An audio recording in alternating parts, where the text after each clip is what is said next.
Se nos va a pasar la tarde rapidísimo hoy, 2 de la tarde con 45 minutos en este momento en la República Argentina. Y volvemos acá a los estudios porque estamos con visitas.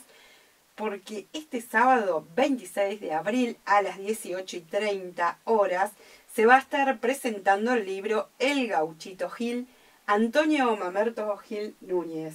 Y estamos con su autora Irma Sousa. Irma, bienvenida aquí a la tarde de Radio Nacional. ¿Qué tal? Mucho gusto, me encanta estar acá, aunque como les había comentado hace un ratito, no es la primera vez que estuve, porque ya he estado otras veces hablando de otro tema, hace mucho tiempo. De arte rupestre. De arte rupestre, sí. Que es otro tema para hablar en otro momento. Sí, exactamente, sí, pero parte de mis intereses. Ajá. Irma, contanos, ¿de qué se trata? O sea, ¿qué te llevó a escribir un libro del Gauchito Gil? Bueno, en los años 2000, 2001 yo comencé a interesarme por el tema de investigación. Sí. Se empezaron a formar en la universidad a la cual pertenezco, que es la Universidad Nacional de las Artes, se comenzaron a armar los equipos de investigación. Y entre ellos se armó un equipo interdisciplinario de distintas facultades, es decir, formábamos parte personas de distintas facultades, que comenzamos a indagar sobre todo lo que era las devociones populares, o bien la religiosidad popular. Por supuesto que cada uno indagaba en función de sus capacidades y de su formación. Sí. Yo provengo de artes visuales, así que mi interés está en la imagen. Y así fue como cada uno de los que formábamos parte del grupo, que se llama Grupo del Sur, y que todavía continúa, fuimos tomando como alguna devoción en particular que nos interesaba por alguna causa. A mí me interesó mucho el Gauchito Gil porque la imagen es muy potente y a nivel visual es interesante, pero además me llamaba la atención que habiendo muchos santos populares, porque los hay, muchas devociones, el gauchito se transformó en mito nacional. Tomó una identidad que se extendió por todo el país, en tanto que las otras devociones son más bien regionales. Bueno, esto fue lo que a mí me llamó mucho la atención y me llevó a indagar sobre este tema, sobre este aspecto, y estuve más o menos 5 o 6 años haciendo investigación específicamente sobre la imagen del gauchito. Fui a Corrientes, por supuesto, fui al santuario, y además registrando las construcciones devocionales, que así las llamamos nosotros en el grupo de investigación, que hay dispersas por todo el país. Sí, que antes viste que acá en la Patagonia no se veían tantos, y ahora hay muchísimos. Más o menos. Yo te digo que cuando yo investigaba hace los primeros años, yo ya encontré en la Patagonia mucho. Incluso había en Ushuaia. En Ushuaia también. Posteriormente hubo un periodo de tiempo donde fueron como desapareciendo. Y ahora reaparecieron con un ímpetu, con una fuerza. A veces aparecen asociadas con otras devociones y otras veces solito. Sí. Y en este libro, ¿qué contás del Gauchito Gil? Y cuento un poco a mí me interesa cómo se construye la imagen. Primero, por supuesto, hay un relato, que es el relato que dan los administradores del culto, sobre quién era, ¿no? Ese es el relato. Yo lo narro y doy cuenta de qué es lo que descubrí en mis investigaciones, específicamente sobre ese punto. Y luego hago un relevamiento de las diferentes formas en que aparece, las distintas representaciones que él encarna en diferentes lugares, cómo cada uno de esos sitios tiene como una estética particular, específica, que tiene mucho que ver con los intereses y las características de los devotos de ese lugar. Eso es un poco, esa tipología que hay, es un poco mi interés, y luego hacer así como algo general sobre lo que yo considero que representa esa imagen y qué significa. Sí. ¿Y quién fue el Gauchito Gil? Porque viste que algunos conocemos, o sea, y sí, pero yo no puedo, sabemos. No puedo dar, me tienen que escuchar hoy, claro. Mañana, porque si no, si lo voy a descubrir ahora. Claro, bueno, pero un poquitito nada más. Un poquitito. Sí. El relato habla de un personaje que nace en Payubre, sí. que es lo que es ahora Mercedes Corrientes. Un personaje que tiene toda una genealogía que yo investigué, busqué, bueno. Y es como una especie de perseguido. Sí. Perseguido por, en algunos casos dicen por la justicia, porque era un bandolero, porque roba, una especie de Robin Hood que robaba a los pobres a los ricos para darle a los pobres. Y en otros casos afirman que era un desertor, perseguido por desertor, porque lo habían reclutado para las guerras que había en ese momento, que eran guerras entre colorados y celestes. Sí. Por eso, viste que en los santuarios que se ven, el color rojo. El color. Bueno, pero yo les cuento así, adelanto, sí, un poquito, nada. Que el color rojo es propio de la zona de Corrientes.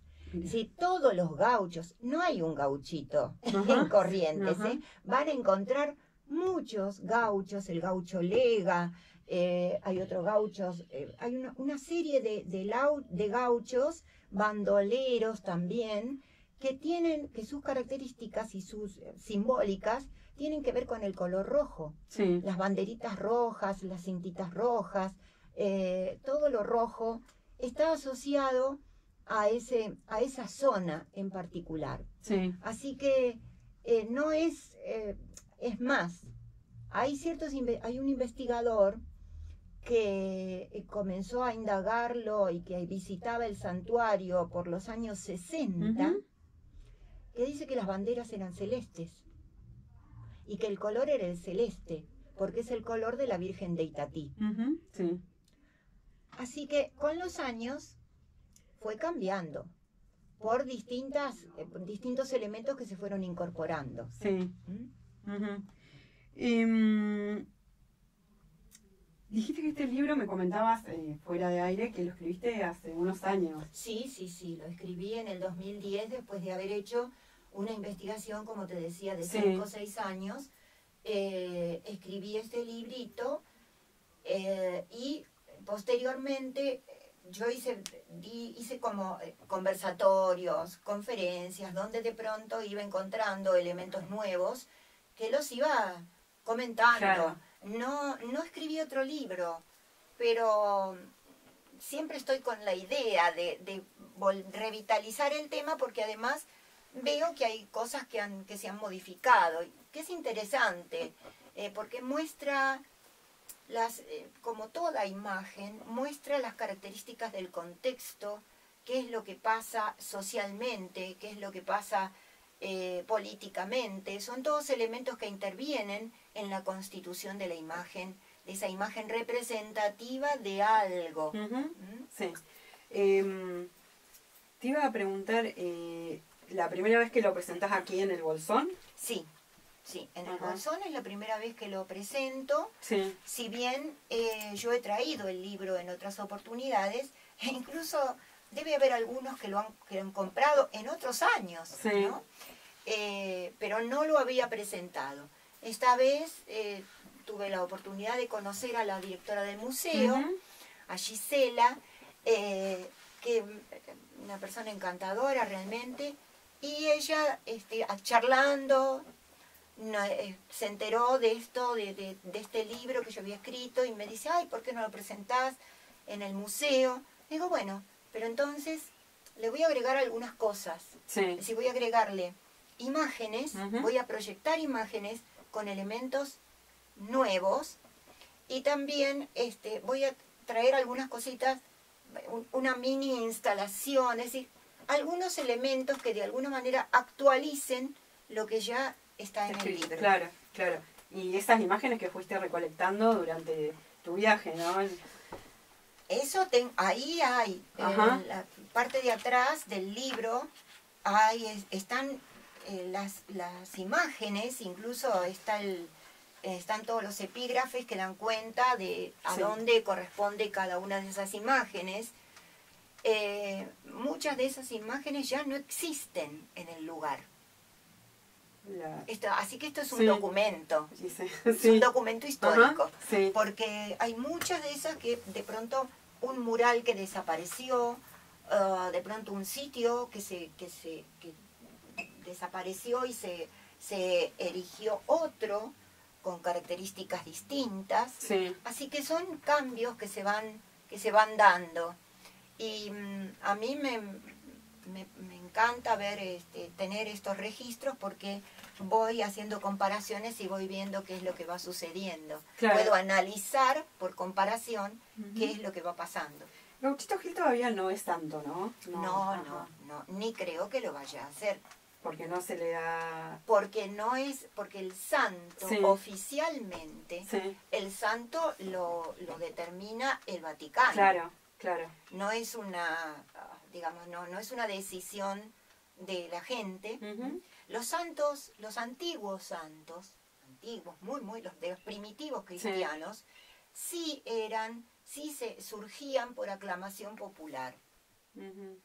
Pero en la medida en que la iglesia se institucionaliza, va a ser una comisión en el Vaticano que es el que va a determinar qué personajes van a tener las características necesarias para ser considerados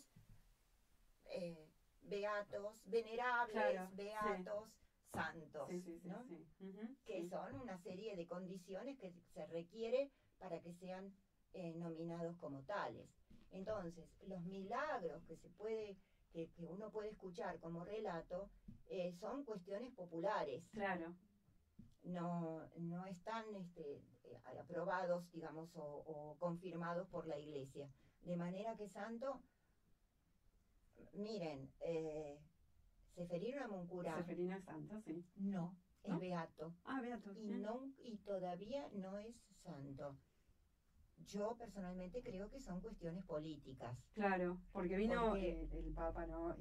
Me acuerdo que estuvo en la beatificación, o estuvimos leyendo estos días, claro, ¿no? Que claro, Seferino hace muchísimos años que fue considerado, que hizo toda esa escalita de escala que va ascendiendo, y hasta hay un milagro, pero quedó detenido ahí y no se habló más del tema. Es decir, yo he visto también muchos sitios devocionales de Seferino que han desaparecido. Claro. Es decir, hay cuestiones que van más allá de la devoción y de la creencia, que tienen que ver con otros aspectos ideológicos, políticos, que juegan también. Son elementos que juegan. ¿Y en tu investigación has encontrado, has escuchado milagros del Gauchito Gil? Se escucha mucho, pero no lo puedo asegurar. Claro. Uno escucha el relato, pero nadie vino y me dijo, te demuestro, esto es demostrable por tal y tal cosa. Pero lleva muchos creyentes el Gauchito Gil. Por supuesto. Porque como hablábamos al comienzo, hay muchos... Porque representa ciertos valores que son importantes para determinados segmentos sociales y en los cuales esos devotos depositan su fe. Eso es lo que yo respeto. La fe, la creencia, es decir, a mí me parece valioso ese depósito de fe. Eso es lo respetable, más allá de la imagen si corresponde a un sujeto histórico o no.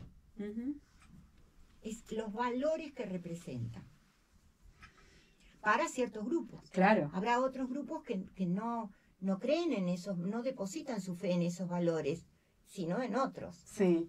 Hay un mito, ¿no?, que dice que cada vez que ves una casita, ¿no?, del Gauchito Gil, tenés que tocar bocina. Sí, para el buen viaje, o sea. Sí, hay un montón de cosas que se van, forman parte, eso es cierto, forma parte del folclore, ¿no? Es decir, cuando pasás por delante de un sitio donde el gauchito tenés que tocar bocina porque si no se enoja. Claro, y para el buen viaje incluso. Sí, para si el vas buen por viaje. la ruta. Y hay otros también. Incluso conozco un conductor de micros que pertenece a la familia y me dice, no, yo creo absolutamente en el gauchito. Yo digo, ¿sí? Me dice, sí, porque yo cada vez que pasaba por delante del santuario, porque justo tenía esa ruta, pasaba y tocaba bocina. Y un día me distraje, dice, y no toqué bocina, y se paró el micro. Dice, no habían hecho ni 10 metros que se paró el micro.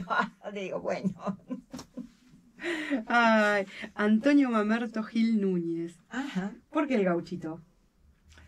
Porque lo asimilan a un gaucho, como muchos gauchos. Fíjate que es siglo XIX. Y en el siglo XIX hay muchos, lo que se los conoce como gauchos, pero en realidad no son gauchos tal como era el gaucho propiamente dicho, pampeano, ese gaucho de las llanuras. No es exactamente eso. En realidad son hombres que pertenecen o que trabajaban en campos, siempre de la zona rural, pero que de pronto estaban sin trabajo o que eran perseguidos por la justicia o tenían problemas y deambulaban. Estos personajes se los llama gauchos también. No son gauchos exactamente. No hay una diferencia entre lo que es el gaucho histórico y lo que ahora se llama también gaucho. Se ha dado en llamar gauchos a gente que está relacionada con el campo, que no es exactamente la concepción del gaucho como personaje de identidad nacional, que ese es un personaje que se tomó como símbolo de la nacionalidad cuando la nación estaba armándose, constituyéndose, y era necesario encontrar a alguien que fuera simbólico y que fuera propio de la Argentina. Entonces, en ese momento, lo único que era propio de la Argentina y que no era extranjero eran el gaucho y los indios. Los dos habían sido desprestigiados, digamos, no habían sido aceptados, habían sido marginados, pero se retoman nuevamente porque como figuras que corresponden a la nación. Y es el momento en que aparece en toda la literatura gauchesca. El momento del criollismo, que aparece el Martín Fierro, Santos Vega, Juan Moreira. Juan Moreira es el primer, un folletín, nace como folletín, y es el inicio del Teatro Nacional. Mirá. Estamos aquí en los estudios con Irma Sousa. Ella es artista visual, docente e investigadora también. Cuántas cosas. También quería preguntarte, esto es de chusma nada más, ¿viste? Porque seguramente, o sea, al haber recorrido tantos lugares y tantas imágenes del Gauchito Gil, las ofrendas, el tema de las ofrendas. Bueno, las ofrendas tienen que ver con las características de los devotos. Eso pasa en todo lo que es la religiosidad popular. No es lo mismo que en la religiosidad en las iglesias, por ejemplo, que hay determinados elementos que constituyen lo propio para ofrecer. Ahora igual se ha avanzado mucho con la aceptación de distintos elementos, pero anteriormente todo lo que era el arte religioso tenía que ver con una serie de elementos que eran permitidos solamente, como sacros. En cambio, en la religiosidad popular, el devoto ofrece lo cotidiano, lo que quiere, lo que está cerca de él, porque considera que es eso lo que le va a agradar a ese santo, entre comillas, que está más cercano a él que los otros que están en un lugar mucho más elevado y alejado. Entonces, ¿qué aparecen? Aparecen las cosas que son queribles para la gente. El chupete del nene, ese chupete, el primer chupete que usó, los zapatitos, la patente de un coche que no se estrelló por X motivo, los cigarrillos, el vino, todos elementos que se van incorporando y que son afectivos. Tienen que ver con el afecto y con lo cotidiano y con lo que conoce el devoto y considera que le va a agradar al santo. Y acá hay muchos devotos, aquí en el Bolsón, en la localidad, así que podríamos aprovechar e invitarlos mañana que se acerquen allí en la Casa de la Cultura del Bicentenario. ¿A qué hora va a ser esto? 18:30. 18:30 en el Museo Artístico e Histórico de Bolsón. Hay muchísimo para hablar. Pero bueno, yo te quiero invitar ahora a escuchar a una banda local. No sé si has escuchado Romero con la banda. Ellos le hacen justamente un tema al Gauchito Gil. Mira, hay muchos músicos que le han hecho temas. Todo lo que tiene, además todo lo que tiene que ver con el chamamé está absolutamente ligado, ¿no? Bueno, ellos son de acá, del Bolsón. Bueno, buenísimo. ¿Querés?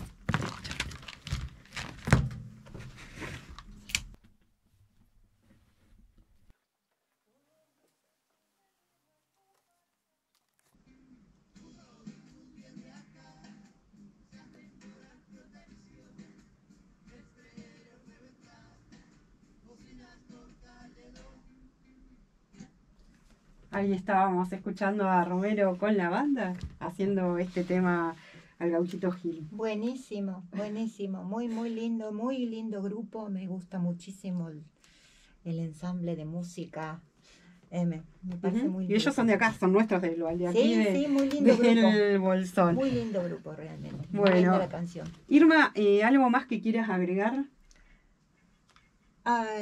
No sé si me preguntas algo, yo no quiero adelantar tanto. No hay que spoilear.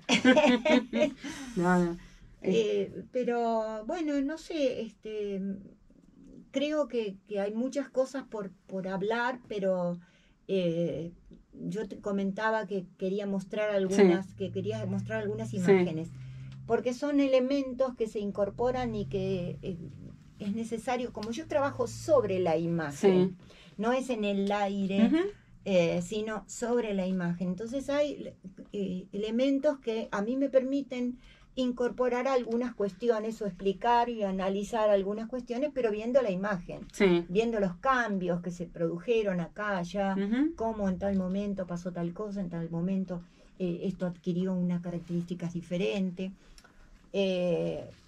Una de las cosas que yo planteo y que las voy a plantear, y ahí no está, en el libro no está, es este repunte que se ha visto ahora, que hay una revitalización de la creencia o de la devoción, más bien del culto. No tan, la creencia siempre estuvo. Lo que pasa es que lo que aparecen es revitalización del culto, más allá, ¿no? de que la gente crea, es decir, toda esta cantidad de elementos que aparecen manifestándose en su representación por distintos lugares. Y lo que veo ahora, que me llama la atención, no lo detecté yo, sino una compañera del grupo de investigación, que ella fue a Corrientes y se encontró con que el santuario tomó unas características dimensionales y de aspecto absolutamente rarísimas, ¿no? Se ha institucionalizado. Cosa que es como controversial, ¿no? Porque por un lado se supone que es una devoción popular, que está construida por el pueblo, por los devotos, por la voluntad del pueblo, que son los que ponen, sacan, incorporan, construyen, elaboran, son ellos, es así. Bueno, no ha tomado ya la Secretaría de Cultura de la provincia, ha armado todo, con unos, como que lo popular ya de popular ustedes ven, ahora es un centro recreativo cultural Cruz Hill. Bueno. Y unas mega construcciones que no se parecen a lo que era el santuario cuando yo lo conocí. Incluso están haciendo toda una parte que es como un paseo artesanal, que va a reemplazar de alguna manera a lo que era un sector del santuario donde estaban todos los elementos que se vendían, que eran como souvenir, ¿no? Por llamarlo así. Es decir, lo que tenía que ver con las ofrendas. Se vendían cintitas, imágenes con distintas características, velas, flores, bueno. Y por otra parte, toda la parte de ofrenda, ¿no? Pero es llamativo, es llamativo que aparezcan estas cuestiones.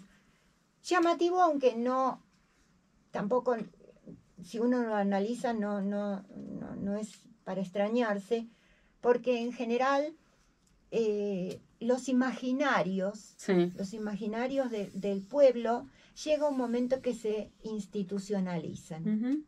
Y ahí pierden esa característica espontánea y propia que va cambiando y que se va moviendo de acuerdo a las ansias populares.